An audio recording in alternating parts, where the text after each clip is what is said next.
का बंटवारा। अरे विनोद, तूने हलवाई को सारा सामान तो दे दिया है ना?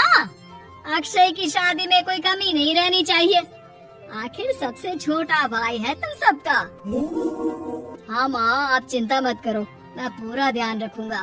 मंगल बेटा, तूने तो कहा था कि फूल का ऑर्डर दे दिया है, यहाँ तो फूल पहुँचे ही नहीं। अब क्या बहू की विदाई के बाद फूल आएंगे? माँ, मैंने अभी बात की है फूल वाले से, वो रास्ते में ही है। आप किशोर भैया से क्यों नहीं कहती कुछ करने को? किशोर पहले ही मेरे बताए काम कर रहा है। पास के सभी रिश्तेदारों और मोहल्ले वालों को कार्ड वही तो देकर आया था। रिसेप्शन के लिए हॉल भी उसी ने बुक किया था। टेंट कुर्सी वालों को भी तो वही देख रहा है। पर कई मोहल्ले वाले तो हमारे भरे पूरे परिवार से जलती भी है, उन्हें बुलाने की क्या जरूरत थी?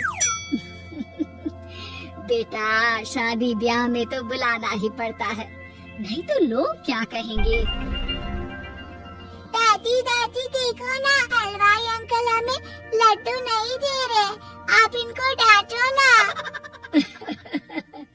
अरे चैन सुख दे देना बच्चों को लड्डू, क्यों तंग कर रहा है इन्हें? बीबी जी, मैं कहाँ मना कर रहा हूँ, लेकिन लड्डू बनते ही ये बच्चे उठा उठा कर खा लेते हैं। अरे मैं तो इन्हें थाल में रख के परोस भी नहीं पा रहा। भागो, अब कोल्ड ड्रिंक पीने चलते हैं। भागो भागो, अब कोल्ड ड्रिंक पीने चलते हैं। जैसे कि आप देख रहे हैं, आज इस घर की सबसे छोटी बेटी अक्षय की शादी है। घर में बहुत चहल पहल है। कुलभूषण की बीवी कमला को फुर्सत ही नहीं है कामों से, लेकिन कुलभूषण और घर के बाकी लोग कहाँ हैं? आइए देखते हैं। अजी, आप यहाँ आराम से बैठकर गाने सुन रहे हो और घर में अभी तक इतने काम बचे हैं करने को। अरे भाई, मेरे सबसे छोटे बेटे की शादी है, इसके बाद तो मैं अब चिंता मुक्त हो ही जाऊंगा। और फिर घर में तुम हो, बेटे बहुएं हैं, तुम लोगों के होते हुए मैं क्यों काम करूं? मैं तो शान से बेटे की शादी में जाऊंगा तैयार होकर। अरे ठीक है, अब आप आराम ही कीजिए। एक बार अभिषेक की बीवी आ जाए, फिर मैं भी आराम करूंगी और मेरी चारों बहुएं पूरे घर की जिम्मेदारियां संभाल लेगी। इतना कहकर कमला वापस अपने काम में लग जाती है। बेटा भी, तू अब तक तैयार नहीं हुआ? किससे बात कर रहा है फोन पर? तैयार कैसे हूँ?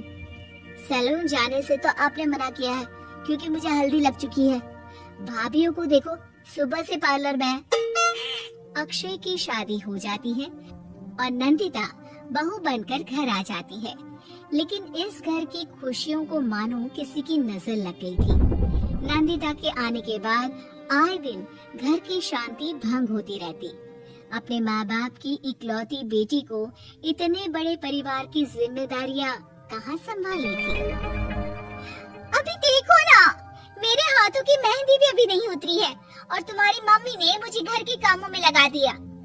मैंने सोचा था कि घर की सबसे छोटी बहू होने के कारण मुझे सब पलकों पर बिठा के रखेंगे, पर यहाँ तो पलक झपकने की भी फुर्सत नहीं मिलती। देखो नंदू, शादी के पहले ही मेरे घर वालों ने तुम्हें और तुम्हारे पेरेंट्स को बता दिया था कि मैं जॉइंट फैमिली में रहता हूँ, तो फिर अब ये शिकायत क्यों? और फिर तुमसे पहले मेरी भाभी अभी तो आई थी शादी करके, उन्होंने तो कभी कुछ नहीं कहा। नंदिता तब तो चुप हो जाती है, लेकिन ऐसा बहुत दिनों तक नहीं चलता। अरे नंदिता, माँ बाबूजी की दवाई का टाइम हो गया है, उन्हें दवाई दे आओ और उसके बाद सबके लिए नाश्ता बना देना। पर भाभी, मैं तो अभी अपना फेवरेट सीरियल देख रही हूँ, प्लीज मेरी जगह आप कर लो ना ये काम। ठीक है, मैं तेरी जगह माँ बाबूजी को दवाई दे आती हूँ और नाश्ता बना लेती हूँ। तू मेरी जगह पूरे घर की डस्टिंग करके पांचों बच्चों को स्कूल के लिए तैयार करके भेज देना और दोपहर का खाना बनाने के बाद कपड़े धोकर सुखा देना।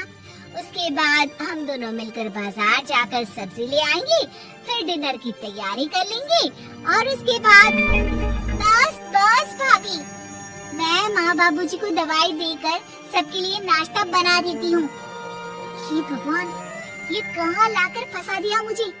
मेरे घर में तो गिनती की 8 रोटियाँ और 2 सब्जी बनती थी और नाश्ता निपट जाता था।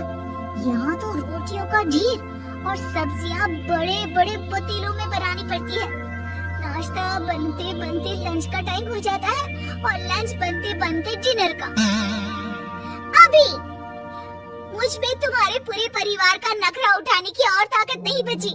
मैं ऐसे नहीं रह सकती। अरे तो क्या चाहती हो तुम? मुझे अलग रहना है बस। तो ठीक है, हम कल ही शिफ्ट हो जाएंगे किराए के घर में। इतना बड़ा घर होते हुए हम किराए पे क्यों रहेंगे? नाजीरा, घर में ही दीवार खड़ी करो अपने हिस्से के आगे। घर के साथ साथ घर की खुशियों में भी दीवार खींच जाती है। ऐसे ही कई महीने बीत जाते हैं और नंदिता माँ बन जाती है। बच्चे के आने से अभिषेक के कंधों पर खर्चों का बोझ आ पड़ता है। अभिषेक का बोझ कम करने के लिए नंदिता भी पार्ट टाइम जॉब कर लेती है, लेकिन इससे उसके सर पर नौकरी, घर और बच्चे की जिम्मेदारी बढ़ जाती है। नंदिता, ये क्या है? तुमने घर भी ठीक से साफ नहीं किया, ना ही मेरे कपड़े धुले हैं। चिंटू के बाल भी कटवाने जाना था, देखो उसके बाल कितने बढ़ गए हैं। अरे करती क्या हो पूरा दिन तुम? मैं करती क्या हूँ? तुम्हारा नाश्ता और लंच बनाने के बाद चिंटू को डे केयर सेंटर पर छोड़ कर आती हूँ, फिर खुद ऑफिस जाती हूँ। पूरा दिन काम करके आने के बाद बिना आराम किए बाजार से सब्जियाँ लेकर आती हूँ, घर आकर खाना बनाती हूँ, चिंटू को देखती हूँ और क्या करूँ मैं? तो किसने कहा था अपने सर पर इतने काम लेने को? मत जाओ ऑफिस। ऑफिस जाए बिना घर के खर्चे कहाँ से पूरे होंगे? चिंटू की डे केयर का खर्च, उसके लिए बेबी फूड का खर्च, प्रेस वाले का खर्च, ये सब तुम्हारी सैलरी से होता नहीं है। अगर परिवार से अलग नहीं होती तो इतनी मुसीबतें नहीं उठानी पड़ती तुम्हें। तुम्हें परिवार के साथ मिलकर काम करने में दिक्कत थी, लेकिन काम तो अब भी बहुत है तुम्हारे सर पर। चिंटू को भी डे केयर भेजने की जरूरत नहीं पड़ती।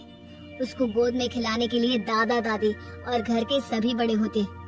उसके साथ खेलने के लिए उसके भाई बहन भी होते। मेरे तीनों बड़े भाइयों के बच्चे भी बड़े हुए हैं, लेकिन बिना महंगा बेबी फूड खाए, क्योंकि मेरी माँ और भाभी आप बहुत अच्छे से जानती है कि बच्चे को क्या खिलाना चाहिए।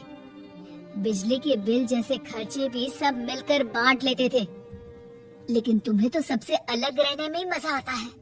तो अब शिकायत क्यों करती हो? बस करो अभिषेक, बस करो। मैं मानती हूँ कि मैं गलत थी। मेरे एक गलत फैसले ने हमें बिल्कुल अकेला कर दिया है सबसे।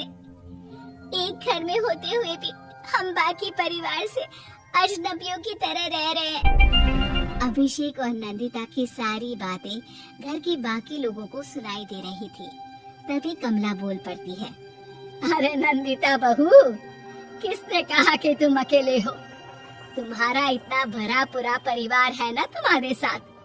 हम तो बस ये चाहते थे कि तुम अपनी गलती समझ जाओ। अगर हम तुम्हें समझाते तो शायद तुम ना समझती, लेकिन अपनी गलती का एहसास तुम्हें खुद हो गया है, तो अब तुम समझ चुकी हो परिवार में एक साथ रहने का मोल क्या होता है। मम्मी जी, मुझे माफ कर दीजिए, अब ऐसा दोबारा कभी नहीं होगा। अरे माफी माफी बाद में, पहले मेरा पोता जरा मेरी गोद में तो दे, और तू जाकर सबके लिए चाय बना ला।